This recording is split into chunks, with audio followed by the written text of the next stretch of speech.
오늘은 대강절 두 번째 주일입니다. 우리가 성탄절을 맞이하기까지 그 4주간을 가리켜서 이제 대강절이다라고 이야기하는데 그 대강절의 주인공은 예수님입니다. 그래서 오늘은 본문의 말씀을 가지고 문제 해결자 예수라고 하는 제목으로 말씀을 나누고자 합니다. 원래 말씀 나누기 전에요. 우리 인사합니다. 앞뒤 또 좌우 바라보시면서 오늘은 그렇게 인사합니다. 예수님은 모든 문제의 해결자십니다. 아멘. 여러분, 예수님은 우리가 어떻게 할 수 없는 그 불가항력적인 인생의 모든 문제를 해결하기 위해서 이 땅 가운데 오신 구원자시고 전능하신 하나님이십니다. 그러므로 주님께서 해결하지 못할 문제는 이 세상에 아무것도 없습니다. 여러분 믿으시기를 주여로 축원합니다. 여러분 우리는 삶을 살아가면서 나의 발행과는 상관없는 많은 고난들을 만나게 되어집니다. 근데 그 고난은 다양한 모습으로 우리에게 다가옵니다. 경제적으로 다가올 때는 물질로 인해서 가난과 궁핍을 경험하게 되고, 또 육신적으로 다가올 때는 뜻하지 않은 질병으로 인해서 고통과 공고함을 겪게 되어지고요. 또 사회적으로 다가올 때는 온갖 역경과 시련을 당하게 되어집니다.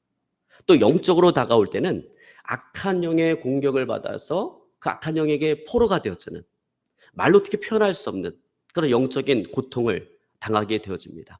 자, 이 고난은 이렇게 다양한 모습으로 다가오는데 사람들은 누구나 다 이와 같은 문제들을 안고 살아간다라고 하는 거예요. 그래서 여러분 누군가는 돈 문제로, 또 누군가는 건강의 문제로, 또 누군가는 인간관계의 문제로, 또 누군가는 영적인 문제로 고통을 안고 살아갑니다.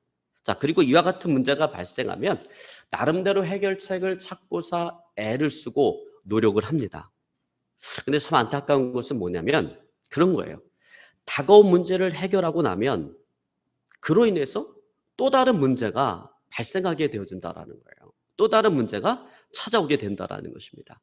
여러분 그런 의미에서 밥 무헤드 목사님은 우리 시대의 역설이라고 하는 그 책에서 우리가 살아가는 이 시대 현대인의 그 삶과 문제를 다음과 같이 진단을 했습니다. 그 책에 보니까 이렇게 이야기를 합니다. 집은 커졌지만 가족은 더 작아졌습니다. 더 편리해졌지만 시간은 더 없습니다. 지식은 많아졌지만 판단력은 모자랍니다. 전문가들은 늘어났지만 문제는 더 많아졌습니다. 약은 많아졌지만 건강은 더 나빠졌습니다. 생활비를 잘 버는 방법은 배웠지만 어떻게 살아갈 것인가는 배우지를 못했습니다. 저는 개인적으로 참 공감되는 말이다라고 생각합니다. 여러분 아마도 많은 사람들이 이 반 모헤드 목사님의 이와 같은 어떤 문제에 대한 이런 어떤 지적들에 대해서 많이 공감하리라 저는 그렇게 생각을 합니다. 여러분 그런데 사람의 하는 일이라는 것이 항상 이렇다라는 거죠. 내게 다가온 하나의 문제를 해결하고 나면 그것으로 인해서 또 다른 더 큰 문제가 생겨나게 되어진다라는 거예요. 여러분 마치 늪에 빠진 황새 한 마리와 똑같아요. 황새 한 마리가 늪에 빠졌어요. 다리가 늪으로 깊이 들어가서 날지를 못하는 거예요. 그러니까 황새가 생각합니다. 아 그래 나에게는 긴 부리가 있지. 그리고 부리를 땅에 대고 두 다리를 쫙 뽑았어요. 그리고 날개를 쫙 펴고 날아오려고 하니까 이번에는 또 뭐가 문제냐면 이 부리가 늪속으로 깊이 빠져들어가고 날지를 못하는 거예요. 그래서 황새가 또 생각합니다. 아 그래 나에게는 긴 다리가 있지. 그래서 다리를 땅 위에다 딱 대고 힘을 줘서 부리를 딱 뽑았어요. 그리고 날개를 쫙 펴고 날아오르려고 하는데 이번 또 뭐가 문제냐. 다리가 늪으로 깊이 빠져들어가고 날지를 못하는 거예요. 다리를 빼려고 하면 할수록 더 깊이 빠져들어가는 거예요. 여러분 근데 가만히 생각해 보면 우리 인간이 이런 황새와 같은 그런 존재가 아닌가 그런 생각이 듭니다. 여러분 보세요. 불의한 세상에서 불의를 보면서 나는 저렇게 살아가지 말아야지. 그리고 의롭게 살아가려고 애를 쓰고 열심히 노력을 했는데 어느덧 나도 모르는 사이에 그것이 너무나 지나쳐 버려서 교만한 사람이 되어집니다. 너무나 가난해서 이 가난의 문제를 해결하려고 아침부터 저녁까지 쉬지 않고 열심히 일을 해서 정말 그럴듯한 집 한 채를 탁 마련을 했는데 그로 인해서 병을 얻게 되어집니다. 가난의 문제를 해결하니까 병이라는 문제가 찾아옵니다. 세상에서 정말 무시당하지 않도록 내 자식만은 잘 교육을 시켜서 사회의 엘리트로, 사회의 우등생으로 만들어야지, 이런 생각을 가지고 애착을 가지고 정말 디테일하게 챙겨뒀는데 그것이 너무나 지나쳐서 아이는 반항아가 되고 방탕아가 되어집니다. 하나의 문제를 해결하고 나니까 그거로 인해서 또 다른 문제가 생겨난다라는 거죠. 여러분, 이것이 바로 우리 시대 역설이라는 거예요. 역설적인 현실이라는 것입니다. 여러분, 그렇습니다. 이것이 바로 우리의 삶의 현실이라는 거예요. 뭔가를 잘 해보려고 했는데 그것으로 인해서 더 큰 문제가 생겨난다는 거예요. 해결책이 또 다른 문제의 근원이 되어지는 거예요. 원인이 되어지는 거예요. 이유가 되어지는 거예요. 그리고 그 문제는 갈수록 더욱더 커져가만 가고 해결책은 보이지 않아요. 해결될 듯하면서 그 문제가 해결되지를 않아요. 그래서 결국 우리가 도달하는 결론은 이것입니다. 진정한 문제 해결은 우리에게 있지 않다. 그리고 이게 사실은 인류가 펼쳐온 그 역사의 그 현실이 이것을 증명해 주고 있습니다. 왜냐하면 행복을 꿈꾸면서 이데아 세상을 꿈꾸면서 펼쳐왔던 그 역사의 현실이 오히려 인간들에게 더 많은 테러와 공포와 두려움을 가져다 주고 있기 때문에 그렇습니다. 여러분, 그렇습니다. 우리 삶에 다가오는 이와 같은 문제들을 해결할 수 있는 길이 우리에게는 없습니다. 모든 문제를 해결할 수 있는 것은 오직 예수님께 있다라는 거예요. 예수님만이 우리 인생의 유일한 답인 것입니다. 여러분, 믿으시기를 주님을 축원합니다. 자, 그런 의미에서 오늘 우리는 한 개인에게 찾아온 이 절망적인 이 질병을 치유하시고 해결해 주신 그 예수님을 통해서 문제 해결을 얻는 방법을 오늘 우리가 배우게 되어진다라는 거예요. 자, 여러분, 어떤 계산의 법칙이나 방식을 문자나 기호로 이렇게 나타낸 것을 우리는 공식이다라고 얘기합니다. 그래서 공식에 대입을 하면 우리 쉽게 답을 얻을 수가 있어요. 여러분, 예를 들어서 원 둘레의 이 길이를 구하는 공식은 원의 지름 곱하기 3.14예요. 여기 대입만 하면 어떤 원이든지 그 둘레 길이를 구할 수 있어요. 아무리 큰 원이라 할지라도 그 둘레 길이를 구할 수가 있습니다. 여러분, 태양계에서 가장 큰 행성이 목성이에요. 목성이 얼마나 큰지요? 지구의 수백 배가 되는 그 크기를 가지고 있는 게 목성입니다. 근데 여러분, 만약에 목성이 지구 같은 환경이라서 거기 가서 목성의 그 둘레 길이를 일일이 다 측량을 해갖고 둘레 길이를 잰다고 한번 생각해 보세요. 얼마나 많은 시간이 걸리겠어요? 또 그렇게 측량한 것이 이게 또 정확한 둘레 길이도 안 될 거예요. 그런데 이 공식에 대입만 하기만 하면 아무리 큰 목성이라 할지라도 그 둘레 길이를 구할 수가 있다라는 거예요. 답을 얻을 수가 있다라는 거예요. 여러분, 또 그런가 하면 요리를 잘하는 사람에게는 비법이 있어요. 근데 그것도 자세히 들여다보면 그 비법이라고 하는 것은 그 사람만의 공식이에요. 요리를 만드는 공식이에요. 자, 예를 들면 자, 맛있는 탕수육을 만들려면 어떻게 만들면 좋을까요? 저도 탕수육을 한 번도 만들어 본 적이 없어갖고 인터넷 검색을 해갖고 레시피를 딱 보니까 거기에 이렇게 나타나 있습니다. 준비한 야채를 넣고 볶다가 물 12큰술, 설탕 12큰술, 식초 6큰술, 간장 2큰술을 넣으세요. 이게 뭡니까? 맛있는 탕수육을 만들 수 있는 공식이에요. 그러니까 누구든지 이 공식대로 하면 맛있는 탕수육을 만들 수가 있는 것입니다. 자, 여러분, 공식이라고 하는 것은 이렇게 중요한 거예요. 여러분, 공식대로 하면 효율적인 결과를 얻을 수가 있습니다. 공식대로 하면 문제에 대한 답을 얻을 수가 있습니다. 그런데 여러분, 영적인 부분도 마찬가지라는 거예요. 영적인 부분에도 공식이 있다라고 하는 거예요. 그래서 여러분, 우리 삶 가운데 다가오는 그 문제를 해결할 수 있는 영적인 공식이 있습니다. 그래서 우리가 이 공식을 잘 활용하기만 하면 문제 해결의 역사가 일어나는 것입니다. 자, 바로 그런 의미에서 오늘 본문은 아주 놀라운 사건을 오늘 기록하고 있습니다. 문제를 어떻게 풀어야 하는지 영적인 공식을 오늘 우리에게 보여주고 있습니다. 자, 여러분 오늘 본문의 사건을 통해서 문제를 어떻게 풀어야 되는지 문제를 푸는 그런 영적인 공식을 깨달을 수 있기를 오늘 시간 주여로 축원합니다. 그래서 저와 여러분의 삶에 기적이 나타나고 정말 충만한 문제 해결의 역사가 나타날 수 있기를 오늘 시간 주여로 축원합니다. 자, 여러분 오늘 본문에 보니까 예수님께서 가버나움이라고 하는 동네에 들어가셨어요. 근데 그 소문이 순식간에 퍼져나가면서 오늘 예수님이 묵고 있는 그곳에 많은 사람들이 몰려왔습니다. 근데 그 가운데 누가 있었냐면 로마의 백부장이 있었어요. 근데 백부장이 예수님께 오는 것은 쉬운 길이 아닙니다. 어려운 길입니다. 그러니까 이게 왜 어려운 길인가? 아니, 다 예수님께 오는데 왜 백부장이 예수님께 오는 그 길이 왜 어려운 길인가? 여러분, 그것은 왜 예수님께 나오는 길이 어려운 이유는 뭐냐면 사회적인 신분 때문에 그래요. 여러분, 당시에 로마는 지배하는 사람들이고요. 유대인들은 지배를 받는 그런 민족이었어요. 자, 이런 지배 구조 속에서 백부장이라고 하는 그 직책은 엄청난 사회적인 신분인 거예요.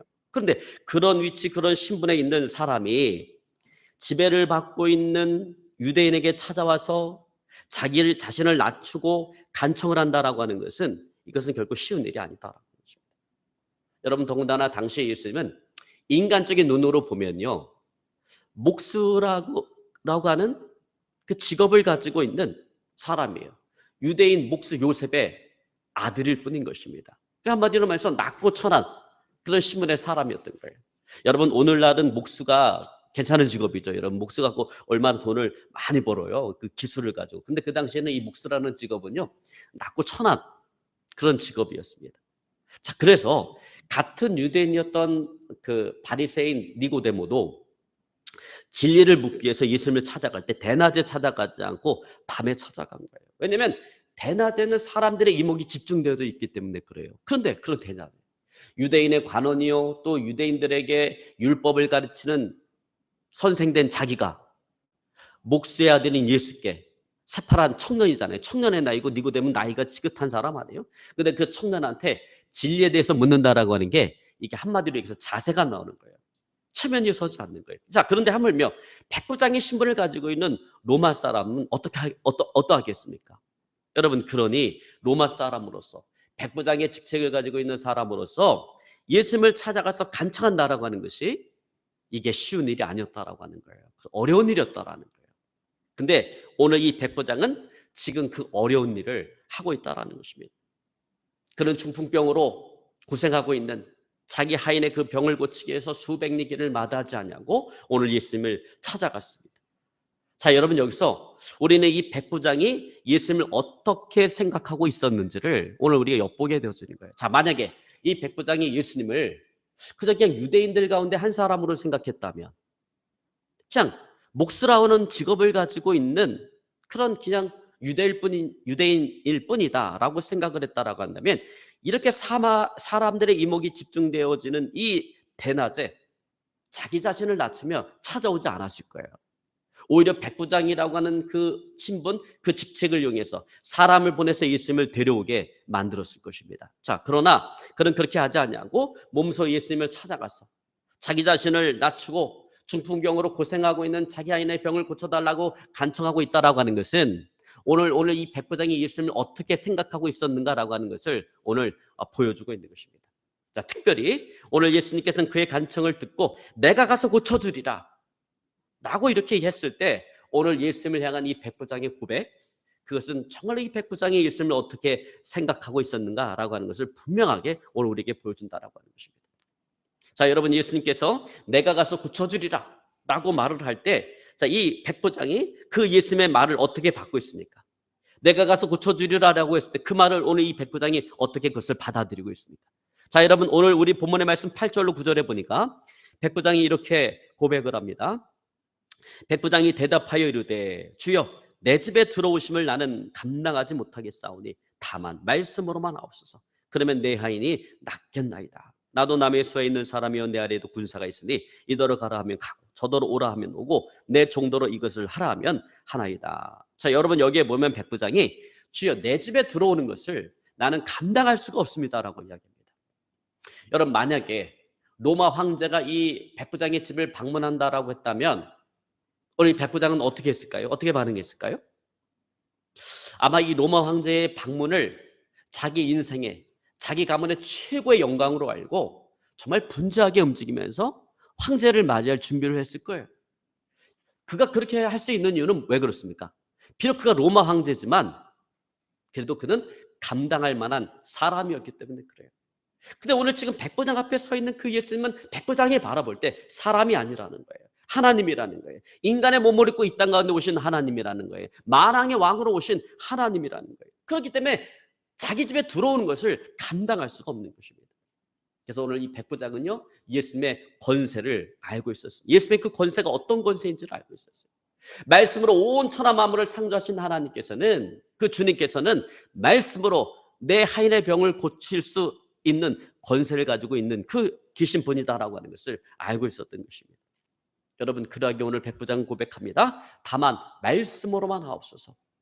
그러면 내 하인이 낫겠사옵나이다. 자, 여러분, 이것이 백부장이 예수님에 대해서 가지고 있었던 믿음이라는 거예요. 예수님은 이 백부장의 믿음에 감동을 받으셨습니다. 그래서 따르는 사람에게 이 백부장의 믿음에 대해서 칭찬합니다. 여러분 10절 하반절에 보니까 이렇게 말합니다. 내가 진실로 너에게 이르노니 이스라엘 중에 아무에게도 이만한 믿음을 만나보지 못하였노라. 그리고 그 믿음 위에 기적을 행하셨습니다. 여러분 13절에 보니까 이렇게 기록하고 있습니다. 예수께서 백부장에게 이르시되 가라 내 믿음대로 될지어다 하시니 그 즉시 하인이 나으니라. 자, 여러분 여기에 보면 아주 중요한 말씀이 나옵니다. 그것은 뭐냐면 내 믿음대로 될지어다 라고 얘기하는 거예요. 더 쉽게 표현하자면 이게 무슨 얘기예요? 내가 믿는 대로, 내가 지금 믿고 있는 대로 그렇게 될지어다 라고 하는 것입니다. 자, 여러분 그렇다면 백부장은 뭘 믿었을까요? 백부장이 믿고 있는 것이 무엇입니까? 그것은 바로 예수님의 왕권이에요. 이 세상의 모든 것은 오늘 예수님의 그 권세 앞에 순종할 수밖에 없고 무릎을 꿇을 수밖에 없다라고 하는 그 왕권을, 그 예수님의 왕권을 오늘 백부장은 믿은 거예요. 여러분 그러니까 오늘 이 백부장의 믿음 안에는 어떤 믿음이 있었는 거냐면 아무리 중풍병이라 할지라도 예수님의 권세 앞에 순종할 수밖에 없다. 무릎을 꿇을 수밖에 없다라고 하는 믿음이 오늘 이 백부장에게 있었던 것입니다. 여러분 오늘날에도 이 의학이 발달한 오늘날에도 중풍병은요, 이게 온전한 치유가 어려운 불치병으로 생각을 합니다. 하물며 예수님 당시에 중풍병이 고침받을 수 있다, 중풍병이 고쳐질 수 있다라고 누가 생각을 했겠습니까? 그런데 오늘 이 백부장에게는 그런 믿음이 있었다는 거예요. 중풍병이라 할지라도 오늘 예수님의 왕권 앞에 순종할 수밖에 없다, 무릎을 꿇을 수밖에 없다라고 하는 믿음이 있었다라는 것입니다. 여러분 우리가 하나님 앞에 나갈 때, 예수님 앞에 나갈 때 우리는 이와 같은 믿음을 가지고 나가야 되는 거예요. 여러분 오늘 이 백부장과 같은 믿음을 가지고 나갈 수 있기를 주님을 축원합니다. 오늘 백부장과 같이 정말 예수의 왕권에 대한 그 믿음으로 충만하시기를 주님을 축원합니다. 자, 여러분 여기서 우리는 문제 해결을 위한 중요한 영적인 공식을 발견하게 되어집니다. 자, 그것은 먼저 예수님의 왕권을 인정하고 예수님의 왕권에 대한 그 믿음 위에 기도를 더하라라고 하는 거예요. 자, 백부장이 아무리 예수님의 왕권을 인정하고 믿고 있었다 할지라도 오늘 예수님께 나가서 자기 자신을 낮추고 간청하지 않았다면 어떻게 됐을까요? 아무 일도 일어나지 않았을 거예요. 어떤 기적도 일어나지 않았을까요? 여러분 그렇습니다. 이것이 그러므로 오늘 이 백부장을 통해서 우리가 얻을 수 있는 이 문제 해결을 위한 영적인 공식이라는 거죠. 이것이 믿음 위에 기도를 더하라. 예수님의 왕권을 인정하고 예수님의 왕권에 대한 그 믿음 위에 기도를 더하라라고 하는 것입니다. 그러면 여러분 믿음 위에 기도를 더할 수 있기를 오늘 시간 주를 축원합니다. 여러분 12서 11장 6절에 보면 이렇게 말씀하고 있습니다. 믿음이 없이는 기쁘시게 못하나니 하나님께 나가는 자는 반드시 그가 계신 것과 그가 자기를 찾는 자들에게 상 주시는 이심을 믿어야 할지니라 했어요. 자, 하나님 앞에 나갈 땐 뭘로 나가야 된다고요? 믿음으로 나가야 된다.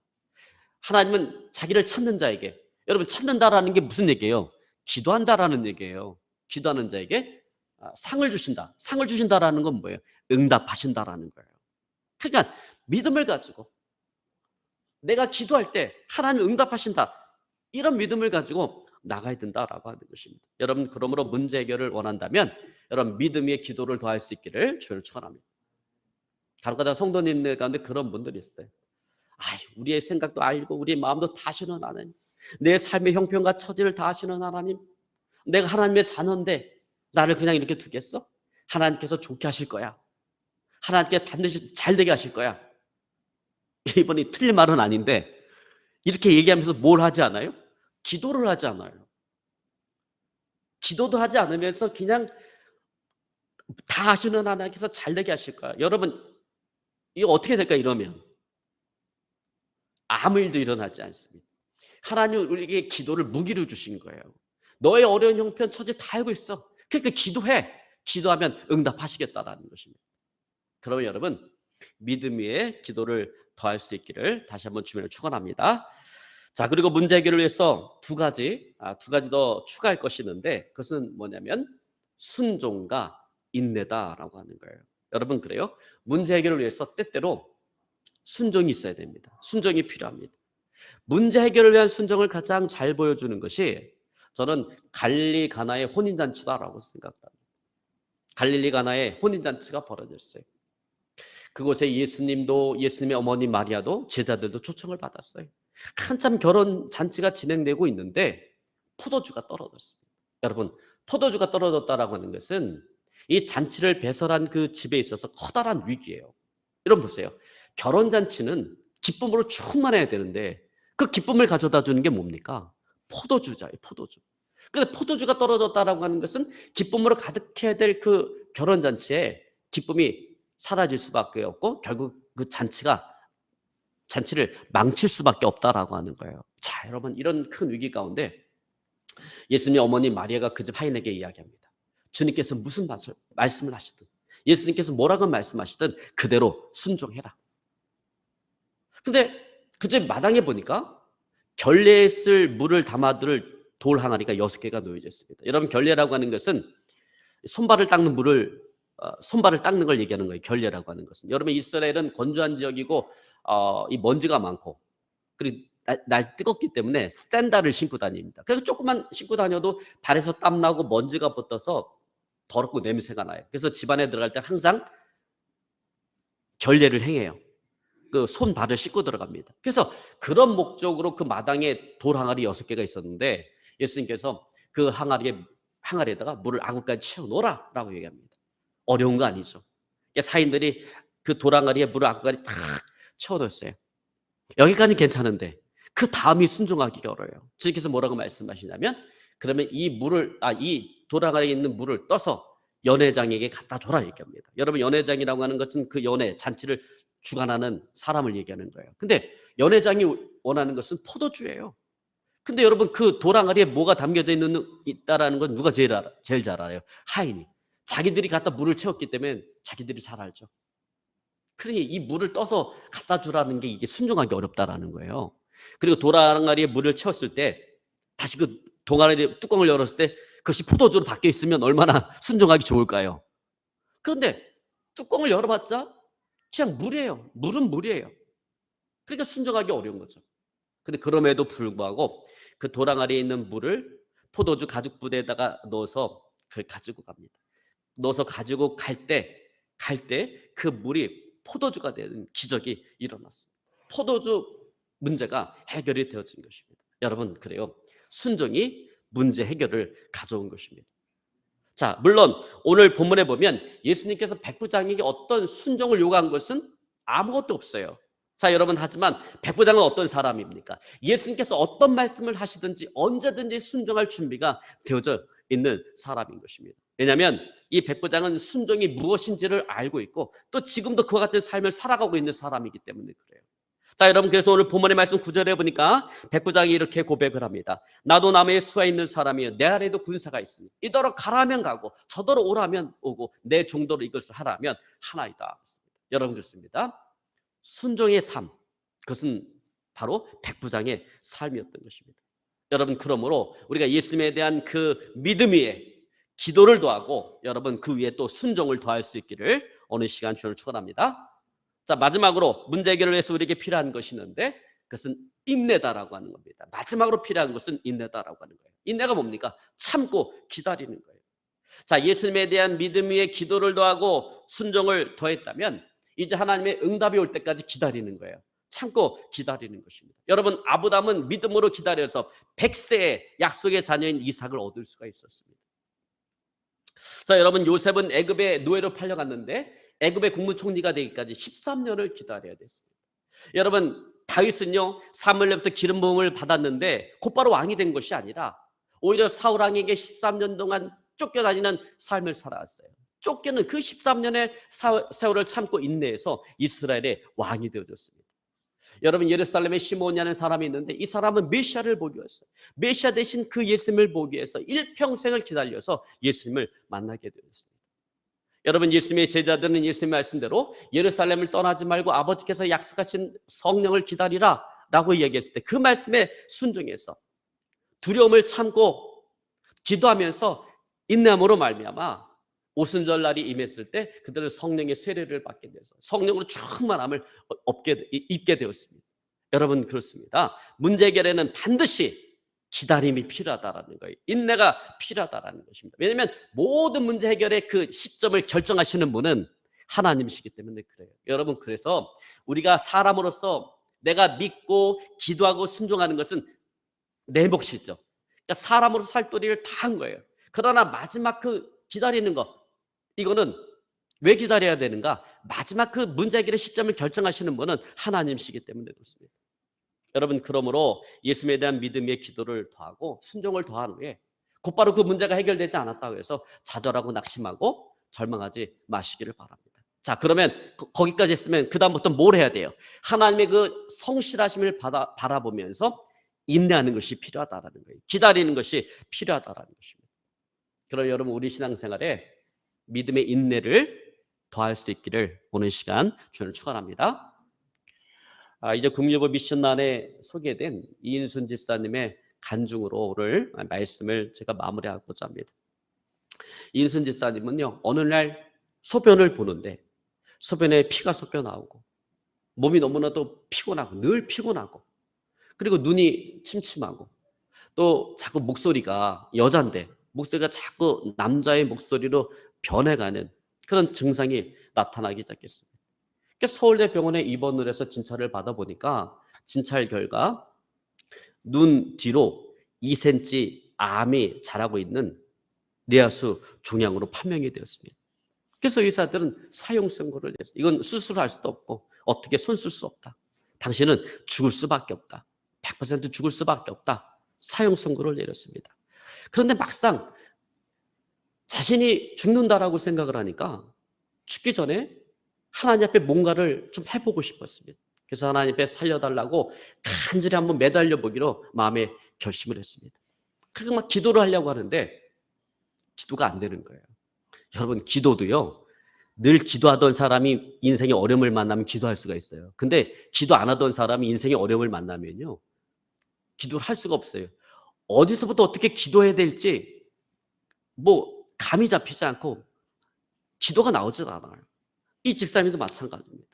그래서 하나님, 나를 좀 살려주세요라고 하는 그 간절한 마음을 갖고 기도가 안 되니까 주기도문으로 자기 기도를 대신하기로 했습니다. 그래서 막 주기도문을 암송을 하는데 암송을 하다가 그 마음속에 솔로몬이 하나님 앞에 1000번 제사를 드렸다라고 하는 그 감동이 다가왔어요. 그래서 마음속에 결심하기를 내가 하나님 앞에 주기도문을 1000번을 내가 고백하리라. 주기도문을 하나님 앞에 1000번을 고백하리라. 그렇게 결심을 하고, 여러분, 근데 1000번 할 때 여러분 100번 할 때도요 헷갈려요. 막 하다 보면 내가 몇 번 했지? 50번까지는 어떻게 신경 쓰고 갔는데 그 다음부터는 내가 몇 번 했지 헷갈려. 그래서 그릇에다가 콩 1000개를 담아놨어요. 주기도문 한번 암송할 때마다 콩을 이쪽 그릇에다가 농겨놓으면서 1000번을 하는 거예요. 그런데 1000번째 주기도문을 딱 암송을 하는데 뜨거운 불덩어리가 자기 눈으로 쏙 들어오더니 온몸이 뜨거워지면서 눈이 밝아지는 것을 체험하게 됐어요. 그때 하나님께서 나를 치유하셨구나, 하나님께서 나를 고치셨구나라고 하는 강한 확신이 밀려들었습니다. 그래서 그 자리에서 보따리를 싸가고 기도원에 갔어요. 내가 3일 동안 하나님 앞에 금식하리라. 그리고 금식 3일째 되는 날 피를 토하게 되었습니다. 그래서 다시금 병원에 가서 진찰을 진찰을 받았는데 병원에 간 그날 의사와 간호사 선생님들이 박수를 쳐주면서 기적이 일어났다고 했습니다. 눈 뒤에 있었던 암이 깨끗하게 사라진 거예요. 이 집사님은 8시간 동안의 그 간절한 기도로 고침을 받은 것입니다. 주기도문 1000번 기도로 암을 고침받은 거예요. 예수님에 대한 믿음과 기도, 그리고 1000번 하라고 하는 성령의 그 감동에 대한 순종, 그리고 8시간이라고 하는 지루함을 인내로 이겨내서 고침을 받은 것입니다. 여러분, 우리가 생각할 때는 아니 암 걸렸는데 죽는다고 하는데 아니 그까지 8시간 주기도문 암송하는 게 그게 뭐 어려워, 이렇게 생각할 수가 있는데요. 여러분, 이게 8시간 주기도문 암송하는 거 이거 쉬운 거 아닙니다. 여러분, 우리가 기도할 때요, 주님과 교제를 위한 기도 말고 어떤 인생의 어떤 큰 위기, 문제가 닥쳐서 하나님께 기도할 때 우리 마음에 제일 먼저 찾아오는 게 뭐냐면요, 의심이에요. 의심. 이게 될까 하는 의심이 찾아옵니다. 저희 지방에 목사님이 계시는데 이분이 이제 보훈 사시는 분인데 그 서울에 있는 그 감신대학원을 다니는데 그 당시 버스비가 1,000원이었대요. 근데 너무나 가난해서 1,000원이 없는 거예요. 그래서 하나님 앞에 기도하기 시작했어요. 그 방구석에 앉아갖고 하나님 1,000원만 주세요. 1,000원만 주세요. 1시간을 기도를 했는데 뭐가 찾아오냐면 1시간을 기도하니까 성령으로 충만해야 되는데 1시간을 기도하니까 의심이 찾아오더래요. 아, 내가 이거 지금 뭐 하는 짓인가? 아니 이렇게 기도한다고 1,000원이 떨어지나? 아니 천장을 보면 콘크리트 천장인데 아니 공중에서 어떻게 1,000원이 나에게 오나? 의심이, 1시간을 기도했는데 의심이 밀려오는 거예요. 그래도 그냥 열심히 기도하다 보니까 마음속에 갑자기 담대함이 생겨나면서 해결될 것 같아. 믿음이 오는 거예요. 그러면서 그 마음속에 성령께서 말씀하시기를 저 이웃집 아줌마한테 가서 꼬라 그러더래요. 근데 한 번도 지금까지 돈 꿔본 적이 없어요. 이 목사님은 누구한테 아쉬운 소리 해본 적이 없어요. 여러분, 돈 꾸는 거 쉬운 거 아닙니다. 여러분, 이게 잘주 꿔본 사람은 쉽게 꾸는데 한 번도 이런 일을 해보지 않은 사람은 누구한테 가서 아쉬운 소리 하는 게 되게 어려워요. 그래서 감동을 받아서 가서 순종을 했더니 정말 얘기했대요. 내가 신학생이고 서울 올라갔는데 차비가 없어요. 1,000원이 없는데 주시면 내가 일주일 안에 갖겠습니다. 그랬더니 한 번도 일면식도 없고 뭐 말을 섞어본 적도 없는데 1,000원을 주더라고요. 제가 이야기하고자 하는 것은 뭐냐면 그렇다라는 거예요. 여러분, 기도를 많이 하다 보면 제일 먼저 찾아오는 게 의심이라는 거예요. 그래서 기도를 인내심을 갖고 기도하기를 어려운 거예요. 기도하다 보면 이게 될까? 내가 지금 뭐 하는 짓이지? 이게 찾아온다. 그러니까 이번에 이 집사님 생각해 보세요. 지금 자기 문제 갖고 부르짖어 기도하는 것도 아니고 주기도문을 지금 암송하고 있단 말이에요. 8시간. 아니 지금 이게 암이 걸려서 죽는다고 하는데 8시간 주기도문 암송하면서 이 콩 넘어가면서 암송하면서 내가 뭐 하는 짓인가? 이런 생각 안 들겠어요? 의심이 밀려오죠. 얼마나 지루합니까? 지루함이 밀려오죠. 근데 그런 모든 것들을 다 인내로서 이겨내고 극복했을 때 오늘 하나님의 응답이 오늘 오게 되었다라고 하는 것입니다. 이제 말씀을 정리하기 원합니다. 하나님은 언제나 고난의 문제 앞에 이 백부장처럼 믿고 간구하는 사람을 찾아서 도와주시고 문제를 해결해 주시는 것입니다.